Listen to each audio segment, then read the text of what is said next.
Feel good. Just waiting for the people to show up to fill out this place, you know, that kind of thing. So it'll be good. Luke McDonald. How you doing? Great Minds presents. My boy. How we doing? Good, bro. Good, bro.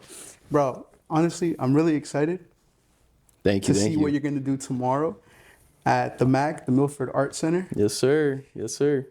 Retro solo. Angel Lore. Angel Lore. Angel Lore.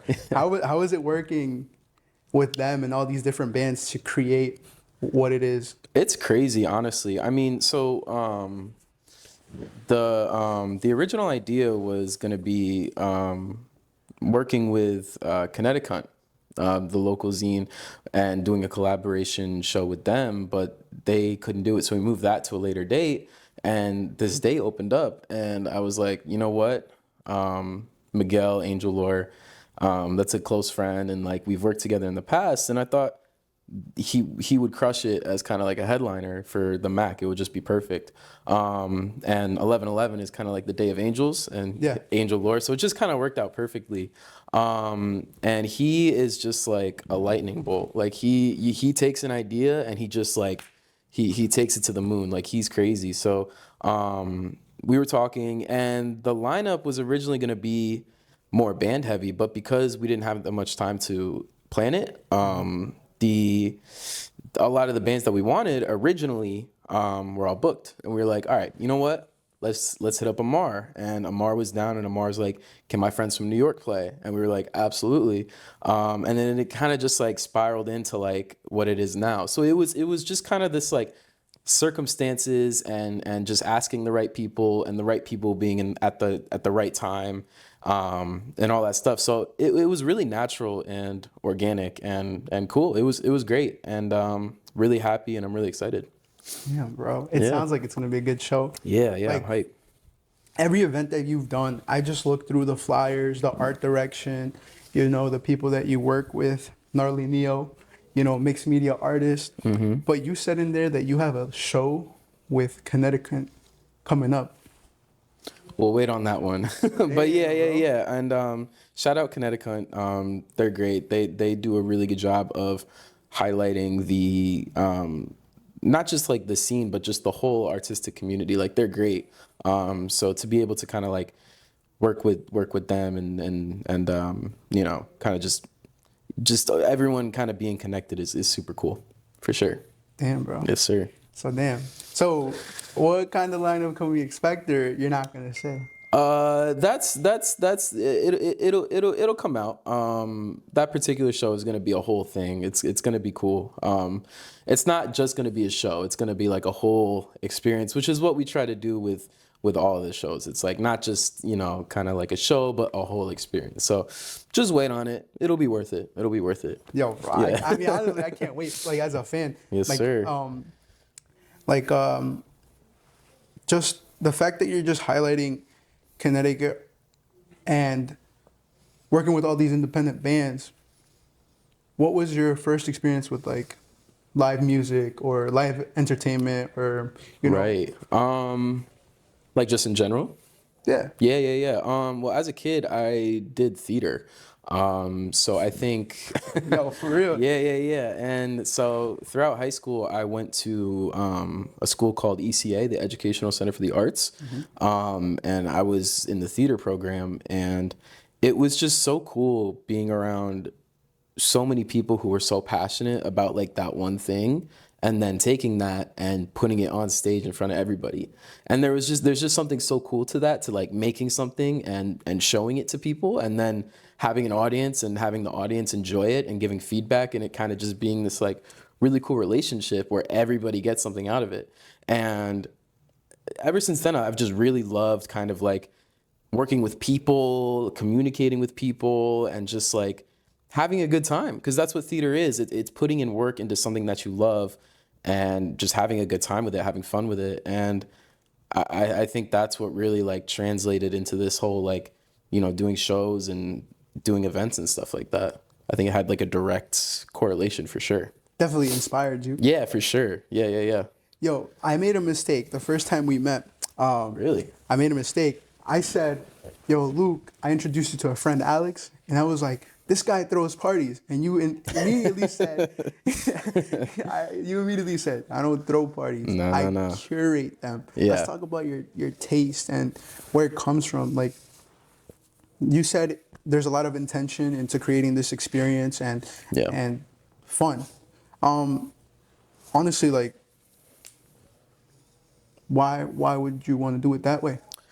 Yeah, I mean, I think it's kind of like, it could come off as arrogant to say like, oh, I only book people who I like, but like, I think if you're gonna put yourself in that position of like being the person that you know says, hey, can you come perform? You should enjoy what their art. And it's really like,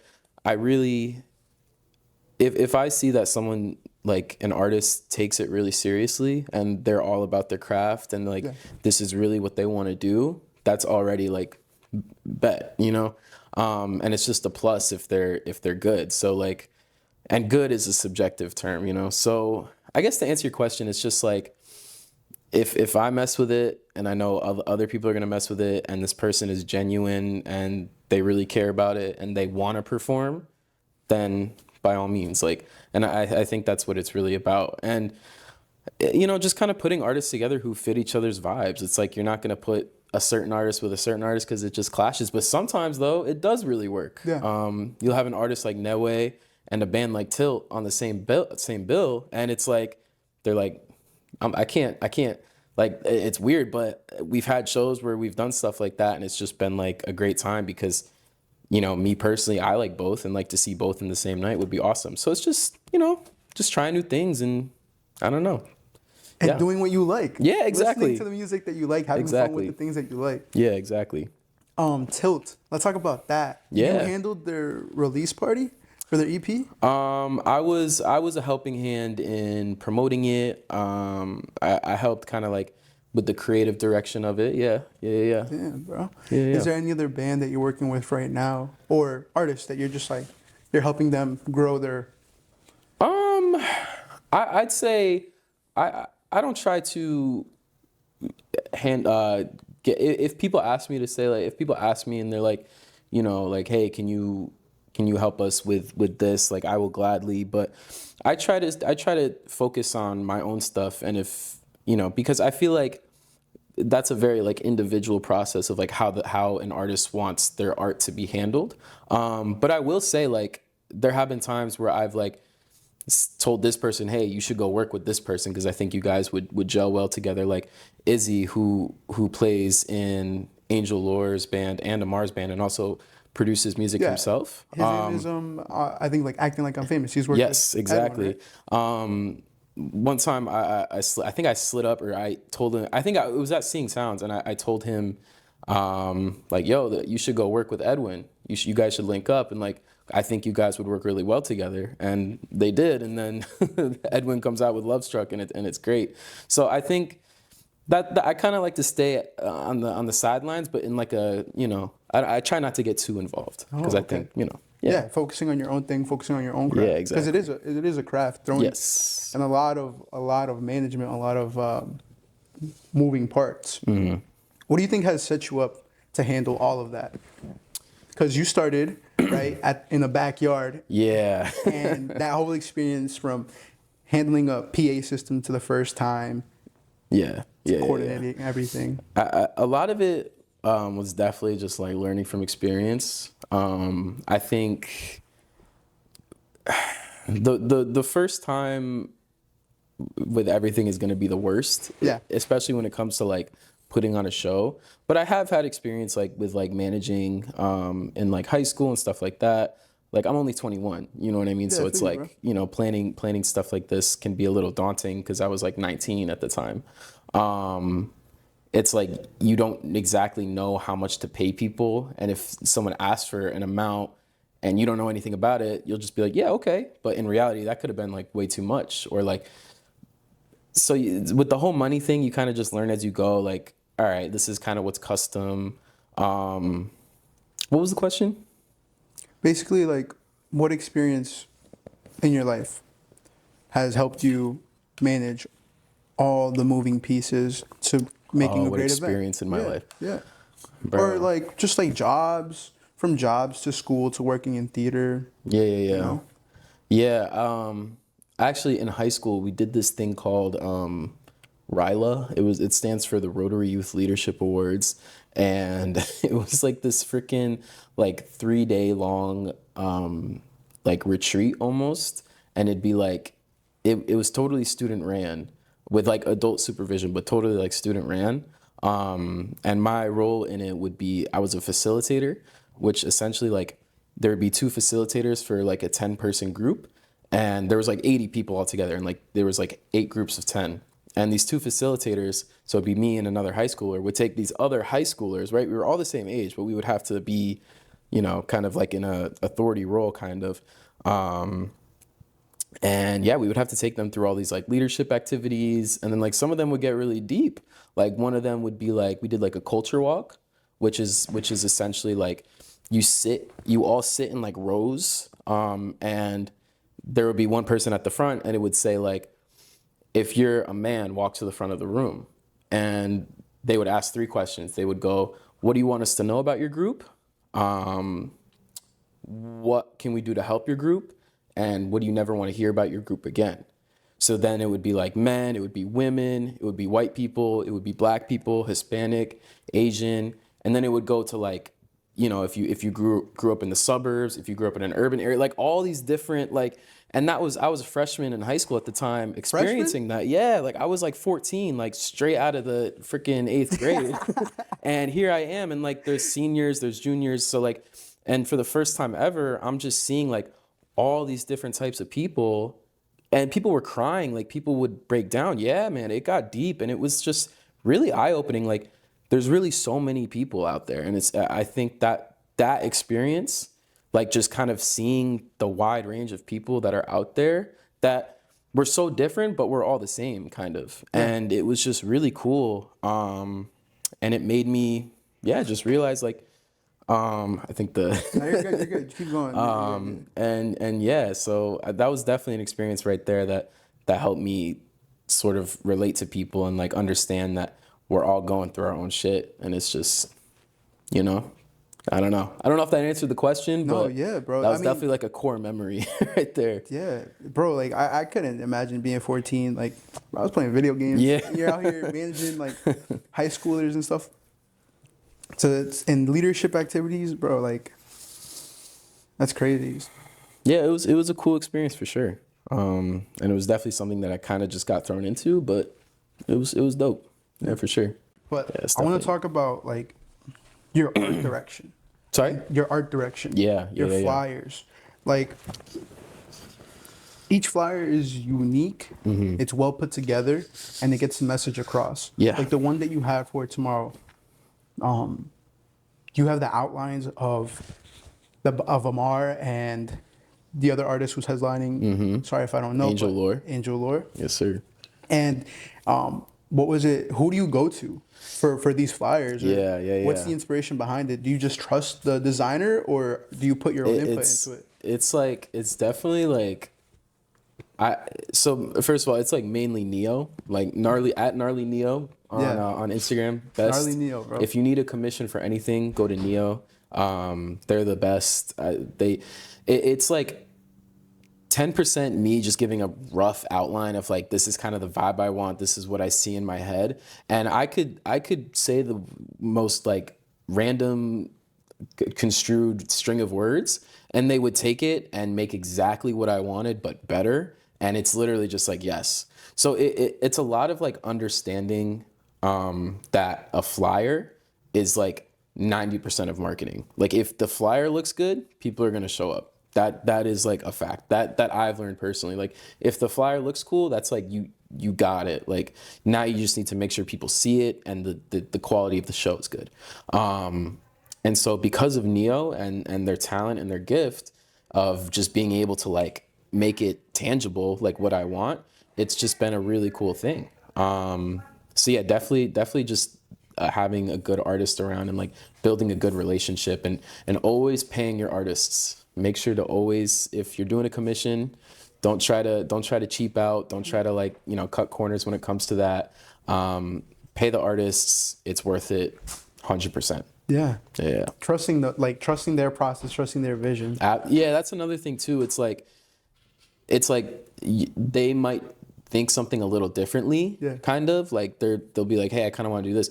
Most of the times I'm just like, yeah, absolutely do it. You know, there'll be some times where I'm like, could you but yeah, definitely like trust. Yeah, that's a good point. Trust. I want to talk about like Ooze Fest, right? Yeah. Did you throw that? Yeah. How do you know about Ooze? Ooze Fest. I mean, I had to do my Nardwuar journalism. Okay, all right. You know, I just like looked at your page, and Ooze, it just was something different that I probably seen it presented in a different way. Yeah. But the way you did it really stood out to me, and I saw the videos, and I saw the way people interacted. You had music in the background. People are painting. It's like a paint and sip almost. Yeah. But with your own take on it. Yeah. What was that like? Where'd the idea come from? So that was through a lot of what I've done is through the Milford Arts Council. Okay. But essentially, Paige, the lady who kind of runs it, great lady, love her. She's a huge advocate for young people in the arts. Okay. Which I'm super thankful for. And she was basically like, "What if you guys did an event where, you know, interactive like drawing?" And eventually, at first, she wanted it to be like a huge mural hung up and like people could draw whatever they want on it. And it was just like logistically, like it was too much. Like we, you know, she sometimes forgets that we're just some kids who like don't have access to like certain things. Yeah. But that was another way in which Neo came in handy, because Neo's like, I have a ton of art supplies that are just sitting there. Like we could use that. And we were like, what better way to spend your night than on the, like, it's close to the beach. It's going to be like sun setting, doing art with your friends. SB Kai came up with this insane mix. If look it up on Spot or SoundCloud, it's like Ooze Set by SB Kai. It'll like listen to it at the gym. I listen to it a lot at the gym. It's fire. We had Brooke perform that night. We had Luca from Tilt perform that night, and it was just like good vibes, like vendors, face painting, like painting. There was face painting, What? like it was just like a good, like if you go into it with good intentions, like it was just a good ass night. Like yeah, I don't know, it was fire. Yeah. You said good intentions, being a good person. Like your reputation, is I want to say it's like excellent, bro. It's all right. You know, like you are a good person, bro. I appreciate it. Yeah. And do you think that your morals and like your discipline and being a good person came from karate? What? That's hilarious.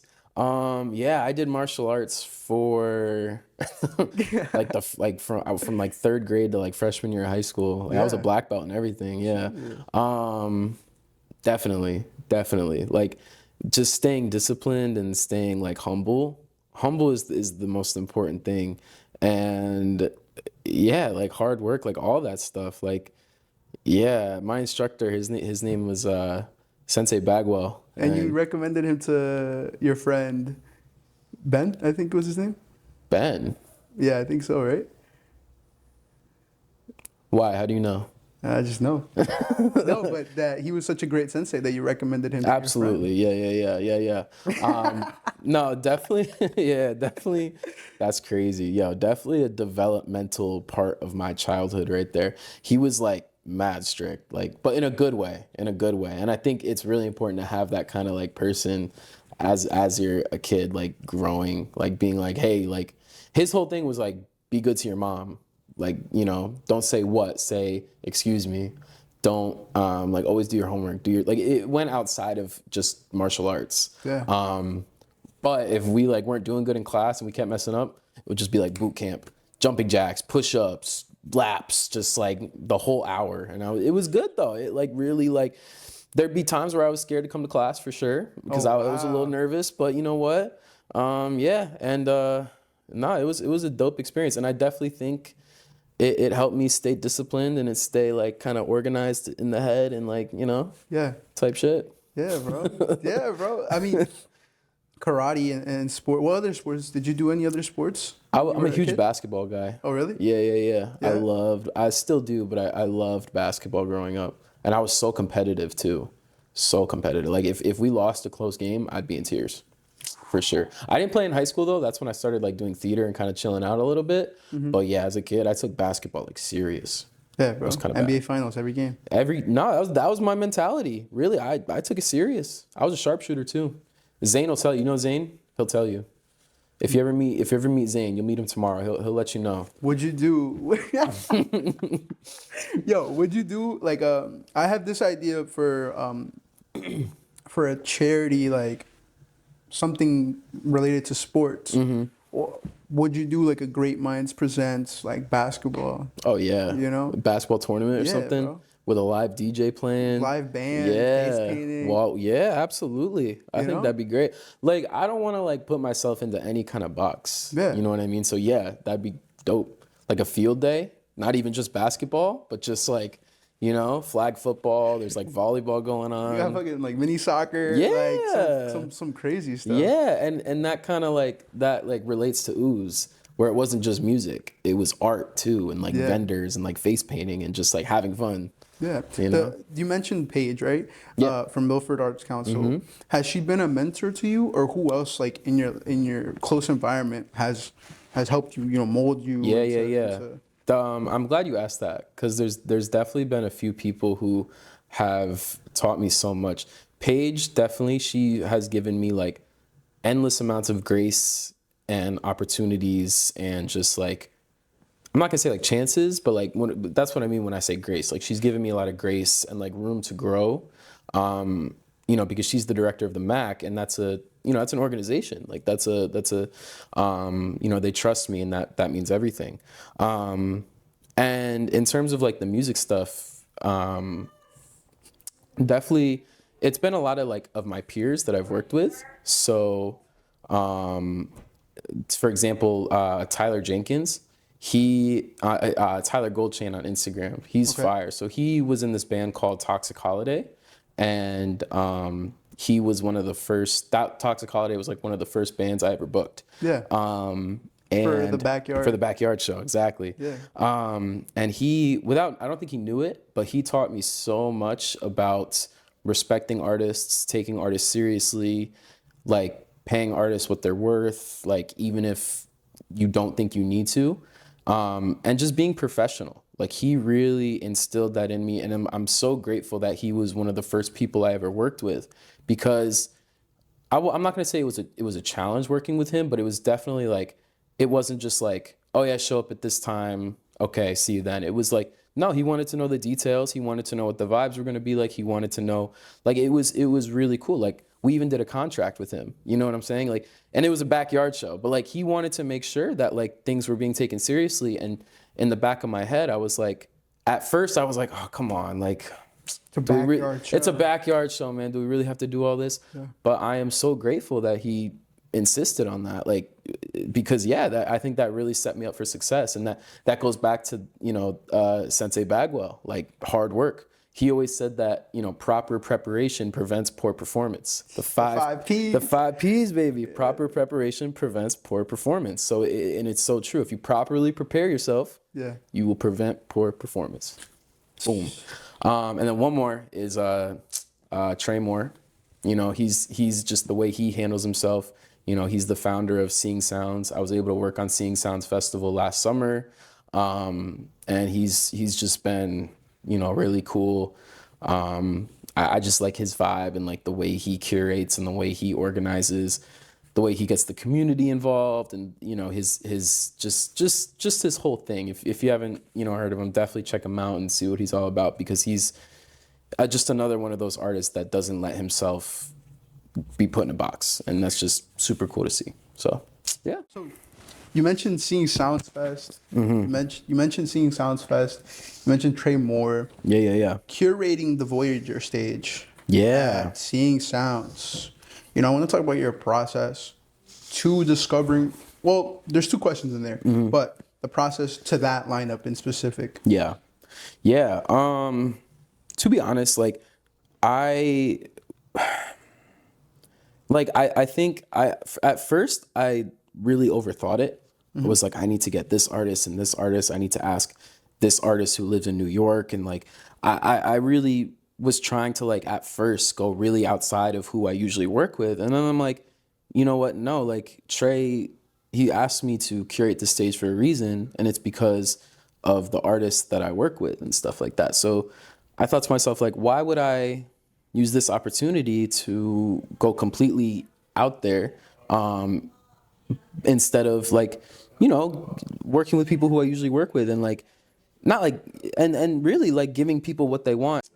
How'd you even meet Trey? Oh, Trey's just around. You Yeah? know, I went to he had a show at State House. Okay. And I just saw it on Instagram and I was like, this seems cool.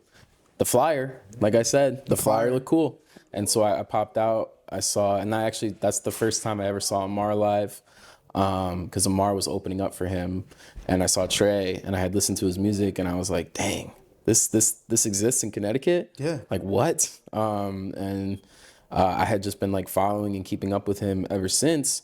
And eventually like he kind of noticed what I was doing, and then it intersected, and it was cool. Yeah. So Trey Moore and Seeing Sounds. Yes. Voyager stage, you know, Yeah. instead of going out, right? Yeah. I didn't want to like, I don't want to say I didn't want to step out of my comfort zone, because it obviously like you always want to do that, but I think it was a time to showcase what, you know, when I say we, like what we had been building in our little scene, right? So, you know, it was really, really cool having like, you know, Justin, Kai, Alexis Chang, some of the first person who one of the first people I worked with, you know, Brooke was on that stage, and then like the homies Edwin and Shyla, you know, Cam, Dean, you know, just all those guys who we had all been like working together for like a few years now, and like to finally like showcase it to like New Haven, like it was really cool, and I'm really, really, really grateful I used that opportunity to like kind of, you know, bring everybody together in that sense. Wow. So yeah, it was a really dope opportunity for sure. Wow, bro. Wow, you said something very specific in that phrase, bro. You said, this exists in Connecticut? Yeah. What led you to the discovery of more artists? So back to the other question. Yeah. How do you look for other artists? And yeah, that's a good question. I mean, it really just happens like super randomly, I think. I'm not a huge like go out and scout and whatever. Like I believe that like whatever you're supposed to find will just come to you. And that's how it happened. Like I remember I discovered one of my favorite DJs, Nuisance, because Nuisance is crazy, because my friend Aldrich just one time was like, hey, check this DJ out. I think he'd be great for your show. And I was like, and I listened to his SoundCloud, and I was just like blown. I was just like, whoa, like insane. So it's just like, you know, it's really like there's no good answer for that, because it really just happens like randomly. Like literally, like the only reason I found out about Trey was just because a random flyer popped up on my Instagram, and I was just like, cool, I'm gonna go. And then you know, so yeah, it's just like not being afraid to like reach out to people and just like go to things. But you know, I don't like to force it. Yeah, that kind of thing. Yeah, like a natural relationship. Exactly. You know, genuine interest and genuine like interactions. Exactly. Yeah, Exactly. Bro. Yeah. Yeah, bro. So I really want to talk about like Great Minds Presents, right? You talk about Nuisance on and on, you know, on and on. Yeah. What's your vision with On and On? So On and On is for those who don't, you know, the people watching, the On and On is a DJ series that we have started, and the vibe is kind of like curating your dance experience, right? And it can kind of just like being very mindful of like the you know, the DJs of the night and stuff like that. And like we see it, we really want to bring it to Hartford, we want to bring it to Stamford, New York. Like we don't want to just keep it in New Haven. Like we want it to be like a real thing. Like and we want to do themes to it. Like I really want to do like a jazz house night, like a cocktail lounge kind of. You know, and it's just like we really just want to like play with it and have fun with it and just see where it can go, because we know like if, you know, with great taste in music, like you can really do anything, and it's, you know, we just want to like bring people together and have fun. That's it. Yeah. You know, embrace like the youth. You know, have a safe, you could say a safe, fun place for people to just have fun. Exactly. Yeah, because I talked to someone else, Nature, another artist. He was telling me, he's like, yeah, there's no third places for people.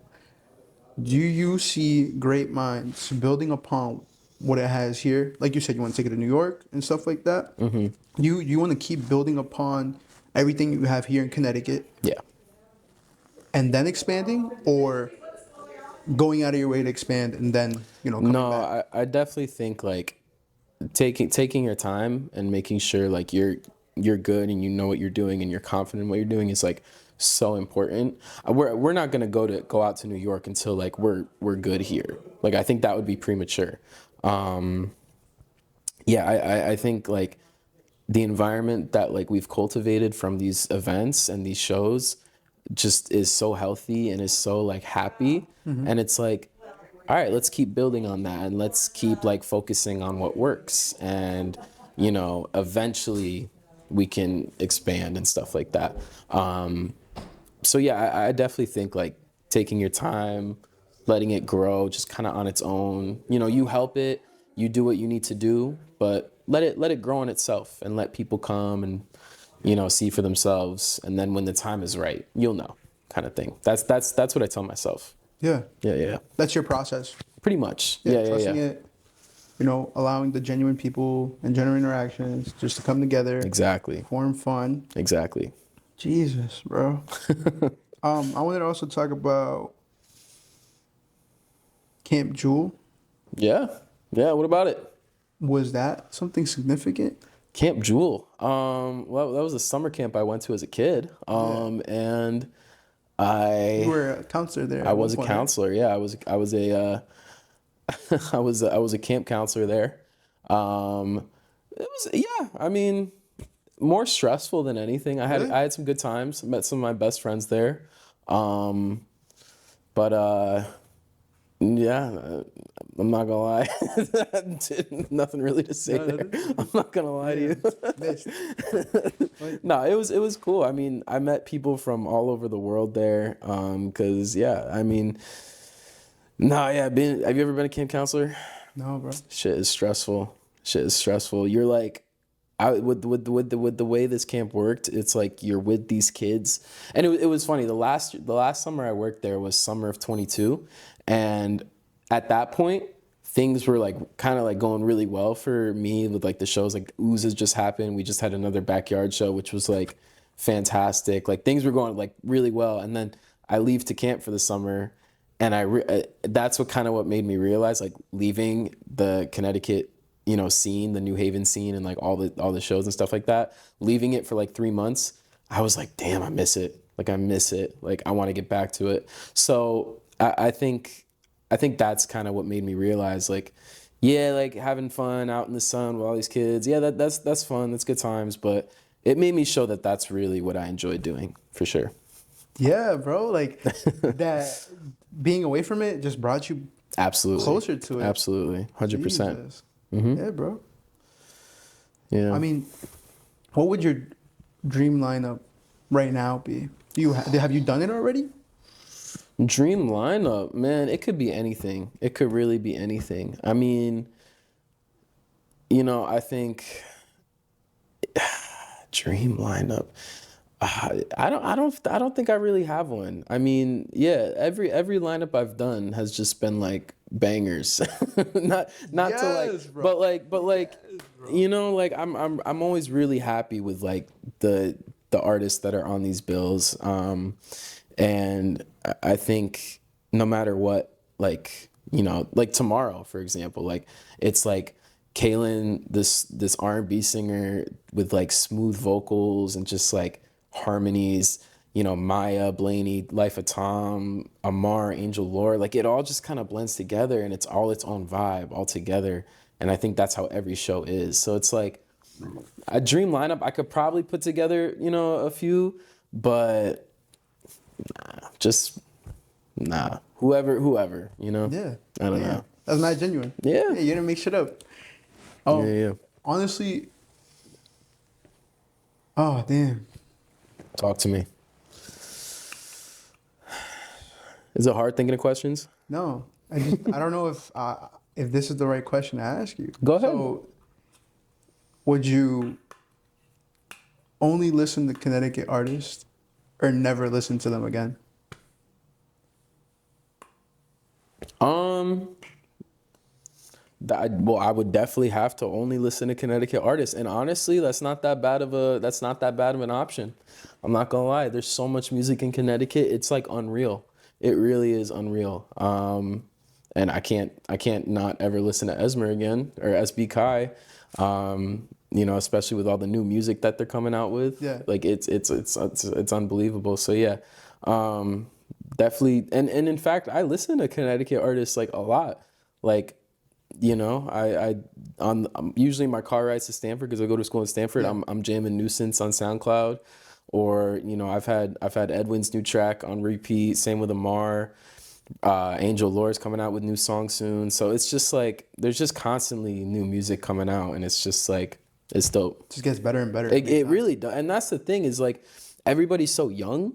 Yeah. Like everybody's so young, and not only age-wise, but in their career-wise, like in their artistic career, that like everybody's still learning and like growing. And it's just like I'm so excited to see like what they do and how long it takes before they really like take off, because it's gonna happen, So, I'd have no problem listening to Connecticut artists only. Yeah, I was gonna talk about, you said growth as a person and growth for them at least. Yeah, growth as a person, growth as an artist. What other ways do you challenge yourself to in your art, in your curation, in your discovery? Mm-hmm. How do you challenge yourself? I challenge myself in a couple ways.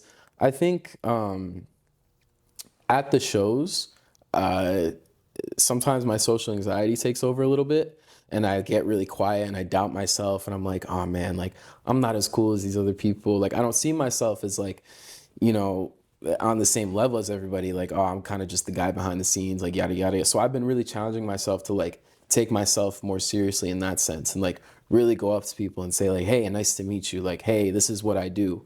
I challenge myself to take myself more seriously, because up until recently, I was kind of like, oh yeah, I do shows, I guess. Like, yeah, whatever. Like, they're cool. Very nonchalant. Yeah, kind of just like, yeah, no, I mean, they're all right. But, I mean, like, if someone makes songs, no, I'm a musician. If someone makes beats, I'm a producer. Like, if someone mixes, I'm a DJ.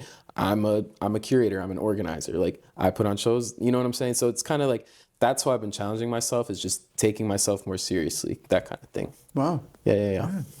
And like, looking back at your younger self, what would you say to him? I would say just trust. It'll be fine. Yeah, I was always so worried that like, and I'm not to say like I've got it all figured out at all, but I was 21. Yeah, I'm 21. You're 21. Yeah, like but I think I was always so worried at such a young age that I would never have any idea at all what I wanted to do. Oh, wow. And I would just kind of tell him like, hey, enjoy this, not knowing, because there's something beautiful in that, and like the discovery aspect, and like we're still discovering, but like that initial discovery, like enjoy that, let the mistakes be mistakes, and let the growth be growth, and just like let it all come to you naturally. I think I would tell him that, because I was always, especially with the pandemic and everything, with the world feeling like it was going to shit, I just was always so anxious all the time. Like, oh man, like what am I going to do? So definitely just like relax. You got it. Relax. You got it. Yeah. Your family, you have a big family. Do you think they're very nurturing? They help you, keep pushing you? Yeah.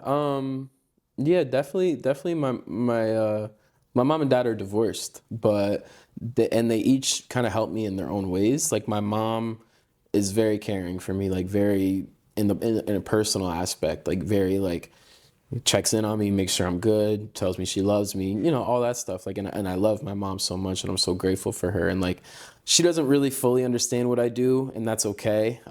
She worked for a pretty big music festival back in her day. It was called Gathering of the Vibes, and it's basically it's kind of like it was here in Connecticut. It's like a Coachella, but for hippies. What? Not Coachella, but like, yeah, like it's a music festival, but like strictly for like hippies and just That's like sick. Free spirits. Yeah, it was really cool. So she kind of gets it. And my dad, he works for Milford's Chamber of Commerce. So he's very like, he understands kind of the business aspect. So he's like, you got to work on finding sponsors. You got to do this. You got to do that. Sorry, excuse me. But he's super good about it, and he like really wants to see me succeed. And he will help me with any kind of like business aspect of it that he can, and just kind of like marketing and like that kind of stuff. Will give me little pointers here and there. So like they both kind of help me in their own ways, which is nice for sure. Yeah. Beautiful. Thank you. Yeah. For the artists that are coming into the scene now, how would you say what would you say to them to nurture a relationship with like someone like you who is throwing these shows, these events? What would you tell them to do? I would just say pop out, just come to them, come to the shows, go to shows. That's really it. Don't worry too much about like trying to get booked right away or like trying to perform all the time. Like, I think a main theme of this has been like, take your time, like really just like make sure your music's good first, and then make sure you know what you want to do. Obviously that's going to change, but yeah, I mean, and I'm not an expert either, like, but I think definitely like that's what's helped me in meeting new people and like learning new things and experiencing new things is just like leaving the house and going. I think that's definitely the biggest part of it. Going out there mingling, talking to new people. Exactly. Taking the risk. Networking, networking is important. Network is your net worth. Yeah, for real. But I really think that's it. Cause you could hit somebody up in the DMs as much as you want, but that in-person interaction is really what's going to be most important. Like that's how, I met, the beautiful Amar. I was at one of Trey's events, and I just remember seeing him walking around, and I was so scared to talk to him until right after he performed, and he during the performance he was like, "Man, I've had a rough day, but fuck it, let's go." And he played the song, and then afterwards I went up to him, I was like, "You good? Like, you all right?" And he's like, "Yeah, man, I'm good." And then like later on, we reflected on that, and we like realized like that was kind of like a big moment, and kind of because it's like it broke down the barrier of like artist to promoter kind of thing, and it was just like person to person. And I think that can really take you like so far. It's just like realizing that we're all just people, just trying to like live. So it's just like, I know that got so off track, but I think No, I think just like realizing like, we're all just young and just trying to make it. So like, don't try to be all like, hey man, like let's link and build. Like it's not always about that. Like just connect, and like the other stuff will come for sure. Yeah, definitely like vibe out as people, and then Yeah, absolutely. And then go on to work together if it fits. Yeah. And just like a piece of advice for the people that want to get into your own field. What would you tell them? Yeah, I would say, and this goes for everybody, just stay authentic, but stay organized too. Like don't try to like cut corners, stay on top of your stuff. Think ahead. Like don't leave any stone unturned. Like you don't want to like show up to the venue and then find out the speakers you got don't work, or like this stuff's not compatible, or like whatever. Like, you know what I'm saying? Like you want to make sure everything's good, you have everything thought out, and like that will come with experience. But and yeah, just like like I don't know, just book who you want to book, and like try not to force anything, and like don't expect it to pop off right away. Like if your first show has like 30 people or 20 people show up, that's chill. That means 20 people showed up. That's amazing. Like don't get discouraged. I remember one of my best friends, Zane. We still do shows together, but we used to do shows together a lot. And he would get so mad at me because it would be fine. Like we would get everything all set up, and then like an hour before the show, I would freak out and convince myself that nobody was showing up. And he was like, bro, like you need to stop doing that. Like we did all the work and people are going to come. Like just relax. Like you need to chill out. Like you need to trust in yourself and be confident. And I think that's like, that advice really helped me out. Like just be confident and trust in yourself. Trust in the work that you put in. Yeah. It was mad funny too. He yelled at me. He was like, bro, stop. I was like, I needed to hear that. I appreciate it. Yeah. So yeah. Take your time, relax, and trust the process. Absolutely. Absolutely. Stay calm, you know? Relax your mind. You got it. How do you do that? I don't. I'm not gonna lie. Like my brain is like just constantly going, but I talk to myself a lot. Yeah. I talk to myself all. Do you talk to yourself? One thing about me, I'm gonna be honest.